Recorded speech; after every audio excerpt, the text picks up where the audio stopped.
युद्ध कहने और सुनने को तो बड़ा छोटा शब्द है, लेकिन इसके प्रभाव से कई जिंदगियां, कई परिवार, कई देश तबाह हो गए। क्या ऐसा नहीं हो सकता कि हम युद्ध ही ना करें? क्या ऐसा नहीं हो सकता कि हम अमन और शांति कायम करके एक दूसरे की तरक्की का गवाह बने? युद्ध और उसके इन्हीं नकारात्मक प्रभावों को चित्रित करती है साल 1997 की बेहद ही लोकप्रिय फिल्म बॉर्डर। जेपी फिल्म्स के बैनर तले इस फिल्म का निर्माण, निर्देशन, कहानी व पटकथा लेखन किया था जेपी दत्ता ने तथा इसके संवाद लिखे थे उनके पिता ओपी दत्ता ने।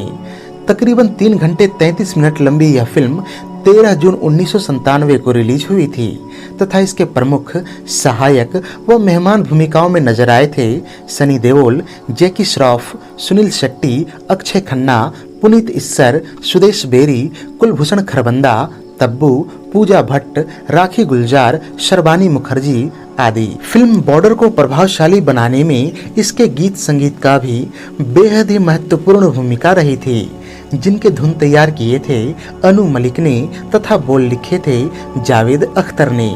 फिल्म में कुल 5 गाने रखे गए थे, जिनके बोल थे हिंदुस्तान हिंदुस्तान हमें जब से मोहब्बत हो गई है, मेरे दुश्मन मेरे भाई तो चलूं, और फिल्म का सबसे लोकप्रिय गीत संदेशे आते हैं। फिल्म के इन गीतों में अपनी सुरीली आवाज दी थी सोनू निगम, अलका याग्निक, रूप कुमार राठौड़, सोनाली राठौड़, हरिहरन और शंकर महादेवन ने। चलिए अब जान लेते हैं इस फिल्म से जुड़ी 15 खास अनसुनी बातें।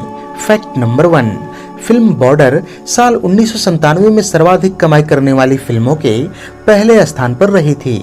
इसका कुल बजट था तकरीबन 10 करोड़ रुपए तथा इसने बॉक्स ऑफिस पर 39 करोड़ 45 लाख रुपए कमाए थे। इस लिहाज से फिल्म को ऑल टाइम ब्लॉकबस्टर घोषित किया गया था। इस साल कमाई के मामले में दूसरे स्थान पर रही फिल्म दिल तो पागल है, जिसने 34 करोड़ 97 लाख रुपए कमाए और ब्लॉकबस्टर कहलाई, तथा तीसरे स्थान पर रही फिल्म परदेश, जिसने 22 करोड़ 83 लाख रुपए कमाए और सुपरहिट कहलाई। फैक्ट नंबर 2, फिल्म बॉर्डर साल 1971 में भारत और पाकिस्तान के बीच लोंगेवाला पोस्ट पर लड़े गए एक भीषण युद्ध पर आधारित थी। इस युद्ध में पाकिस्तान के 2000 सैनिकों और 40 टैंकों के मुकाबले केवल 120 भारतीय सैनिकों ने मोर्चा संभाला था, जिनके पास बंदूकों के अलावा केवल एक जीप माउंटेड तोप ही थी। लेकिन फिर भी उन्होंने हार नहीं मानी और मुंह तोड़ जवाब दिया था। भारत की ओर से इस युद्ध का नेतृत्व किया था मेजर कुलदीप सिंह चांदपुरी ने, जिन्हें इसके लिए महावीर चक्र से सम्मानित किया गया था। इस युद्ध में भारत के 2 सैनिक और 5 ऊंट शहीद हुए थे, जबकि पाकिस्तान के 200 सैनिक मारे गए थे। पाकिस्तान की ओर से आए 40 टैंकों में से 36 को पूरी तरह से तबाह कर दिया गया था, जबकि 4 पर कब्जा कर लिया गया था। इस युद्ध में भारतीय वायुसेना की भी अहम भूमिका रही थी, जिन्होंने अपने शौर्य से पूरा पासा ही पलट दिया था। फैक्ट नंबर 3, जेपी दत्ता को यह फिल्म बनाने की प्रेरणा अपने छोटे भाई स्क्वाड्रन लीडर दीपक दत्ता से मिली थी, जो कि भारतीय वायुसेना में ही कार्यरत थे।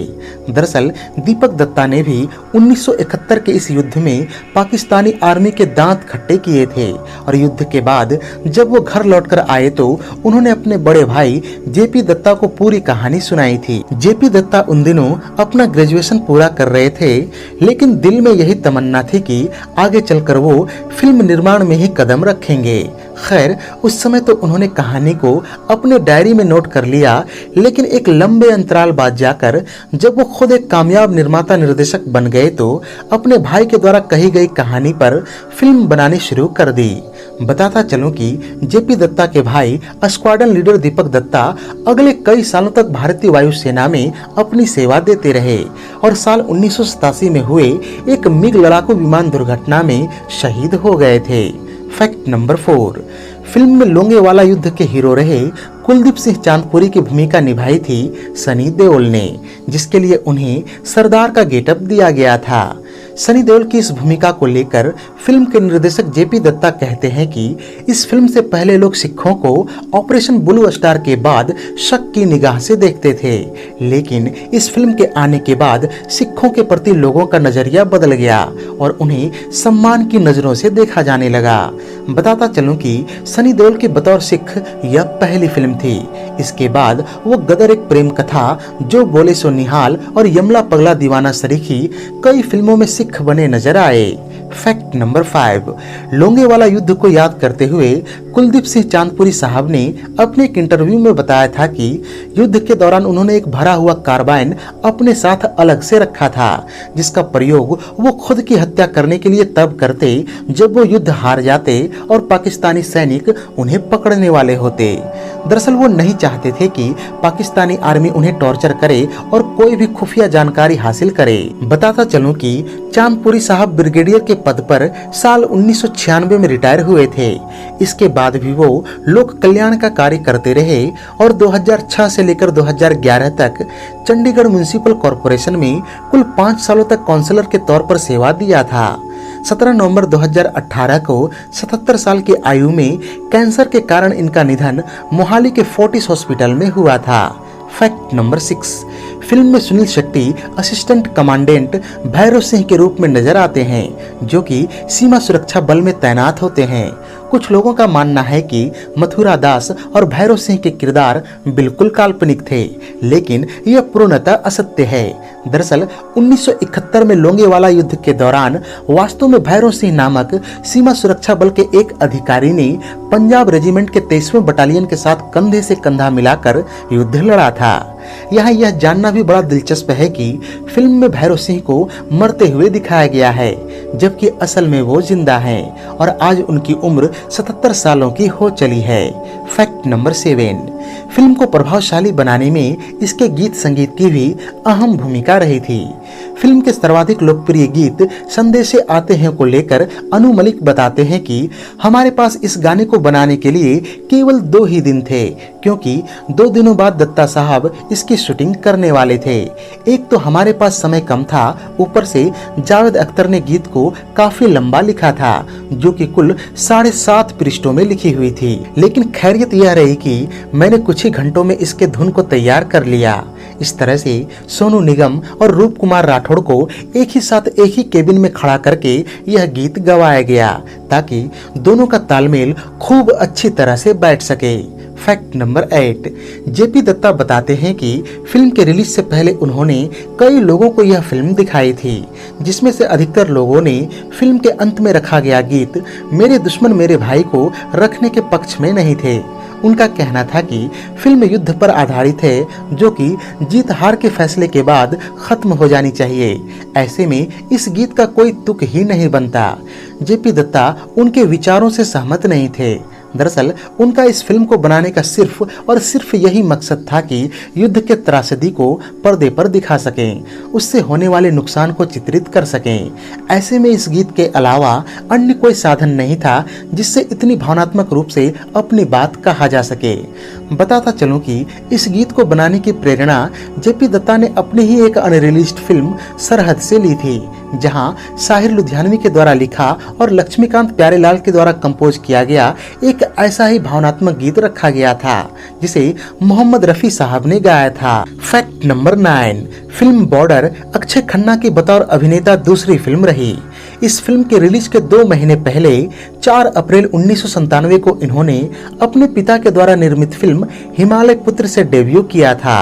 फिल्म बॉर्डर में अक्षय सेकंड लेफ्टिनेंट धर्मवीर सिंह भान के रूप में नजर आए थे, जिन्हें फिल्म के क्लाइमेक्स में मरते हुए दिखाया गया था, जो कि पूर्णतः गलत है, क्योंकि धर्मवीर सिंह भान आज भी जीवित हैं। इस बाबत भान साहब बताते हैं कि उन दिनों फिल्म के रिलीज के कुछ दिन पहले जेपी दत्ता ने मुझसे यह कहते हुए संपर्क किया था कि सेंसर बोर्ड फिल्म पास करने से इनकार कर रही है, क्योंकि इसमें आपको मरते हुए दिखाया गया है। कृपया आप मुझे यह फैक्स कर दें कि फिल्म में आपके किरदार को मरने से आपको कोई आपत्ति नहीं है। मैं एक सीधा साधा आदमी था, अतः मैंने उनके कहे अनुसार फैक्स कर दिया, जिसके बाद फिल्म सेंसर बोर्ड से पास हो गई। बताता चलूं कि इनके अलावा पुनीत इस्सर के द्वारा निभाए गए किरदार सूबेदार रतन सिंह को भी मरते हुए दिखाया गया था, जबकि असल जीवन में उनकी मृत्यु 92 वर्ष की आयु में साल 2016 को हुआ था। फैक्ट नंबर 10, साउथ दिल्ली के उपहार सिनेमा में जब इस फिल्म का फर्स्ट शो हो रहा था तो उस दौरान इलेक्ट्रिक शॉर्ट सर्किट से आग लग गई और जान माल का काफी नुकसान हुआ। कहा जाता है कि इस दुर्घटना में 59 लोगों की मृत्यु और 100 से अधिक लोग घायल हुए थे। फैक्ट नंबर 11, शुरू में सुनील शेट्टी फिल्म में काम करना नहीं चाहते थे, जिसके बाद उनकी भूमिका के लिए अरमान कोहली के नाम पर विचार किया गया, लेकिन उनके फ्लॉप करियर को देखकर पुनः एक बार फिर से सुनील शेट्टी की खुशामद की गई और वो फिल्म के लिए मान गए।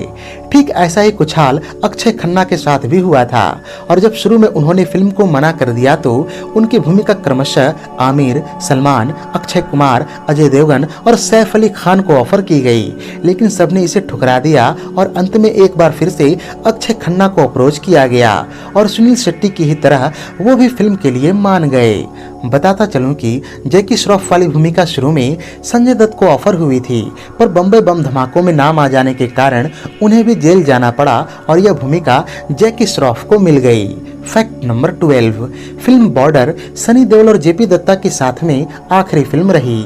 दरअसल इस फिल्म की शूटिंग के दौरान इनकम टैक्स के अधिकारियों ने धर्मेंद्र की कमाई का हिसाब मांगा कि उन्होंने किस फिल्म के लिए कितना मेहनताना लिया है।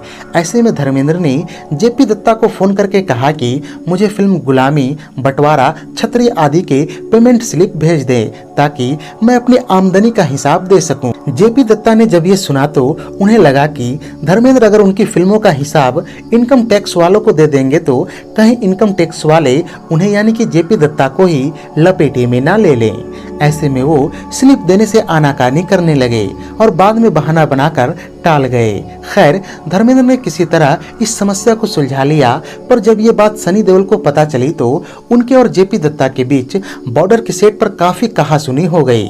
इसके बाद जेपी दत्ता ने धर्मेंद्र और सनी देओल के साथ कभी काम नहीं किया, लेकिन साथ ही साथ बॉर्डर के बाद उनकी कोई भी फिल्म बॉक्स ऑफिस पर सफल नहीं रही। फैक्ट नंबर 13, इस फिल्म में सुदेश बेरी के द्वारा निभाए गए मथुरा दास की भूमिका के लिए जेपी दत्ता की पहली पसंद अभिनेता आसिफ शेख थे, लेकिन किसी कारणवश आसिफ फिल्म को नहीं कर पाए। ऐसे में कुलभूषण खरबंदा ने जो जीता वही सिकंदर फेम मामिक सिंह का नाम सुझाया और थोड़ी बहुत जांच परख के बाद उन्हें यह भूमिका सौंप दी गई। खैर, इसके बाद फिल्म की शूटिंग जोधपुर में शुरू हो गई और फिल्म के सभी बड़े और नामचीन कलाकारों को 5 स्टार होटल में ठहराया गया, जबकि मामिक सिंह समेत कम लोकप्रिय कलाकारों को कम सुविधा वाले होटल दिए गए। इस बाबत जब मामिक सिंह ने आवाज उठाई तो उन्हें फिल्म से ही बाहर कर दिया गया और अंत में यह भूमिका सुदेश बेरी को सौंप दी गई। फैक्ट नंबर 14, इस फिल्म की अधिकतर शूटिंग बीकानेर जिले के लोंगेवाला में स्थित असल लोकेशन पर हुई थी, जिसमें भारतीय थल सेना और वायुसेना ने भरपूर सहयोग किया था। यहाँ तक कि फिल्म की शूटिंग में प्रयुक्त गोला बारूद, टैंक और लड़ाकू विमान आदि सेना ने ही प्रदान किए थे। जिक्र लोंगेवाला युद्ध का हो रहा हो तो यह भी बताता चलूं कि बहुत से युद्ध विशेषज्ञ इसकी तुलना थम्पाइल के ऐतिहासिक युद्ध से करते हैं, जहां स्पार्टा के राजा ने महज 300 सैनिकों के साथ 60 से 70 हजार पर्शियन आक्रमणकारियों का सामना बड़ी ही बहादुरी से किया था। फैक्ट नंबर 15, फिल्म बॉर्डर को न केवल दर्शकों ने बल्कि समीक्षकों ने भी खूब सराहा। साल 1998 में आयोजित 43वें फिल्म फेयर अवार्ड्स में इसे कुल 12 श्रेणियों में नामित किया गया, जिसमें से यह 5 में जीत भी दर्ज की थी। ये अवार्ड्स बेस्ट डायरेक्टर के लिए J P Dutta, best male debut के लिए अक्षय खन्ना, बेस्ट लिरिसिस्ट के लिए जावेद अख्तर और बेस्ट एक्शन के लिए भीखू वर्मा और टीनू वर्मा को दिए गए थे। इसी साल आयोजित 45वें राष्ट्रीय फिल्म पुरस्कारों में भी फिल्म को best feature film on national integrity, Sandese Aate Hain गीत के लिए जावेद अख्तर को बेस्ट लिरिसिस्ट और मेरे दुश्मन मेरे भाई गीत के लिए हरिहरन को बेस्ट मेल प्लेबैक सिंगर समेत कुल 3 अवार्ड्स हासिल हुए थे। फिल्म फेयर और नेशनल अवार्ड्स के अलावा भी उन दिनों स्क्रीन अवार्ड्स और जी सिने अवार्ड्स में भी फिल्म ने कई अवार्ड्स अपने नाम किए थे। तो ये थी साल 1997 की सर्वाधिक लोकप्रिय फिल्म बॉर्डर पर हमारी एक विशेष प्रस्तुति। उम्मीद है कि यह वीडियो आपको बेहद ही पसंद आई होगी। अगर वीडियो पसंद आई हो तो इसे लाइक और शेयर भी कर दें तथा ऐसे ही दिलचस्प वीडियोस की नोटिफिकेशन पाने के लिए चैनल को सब्सक्राइब करके बेल आइकॉन में ऑल का बटन दबा दें। धन्यवाद।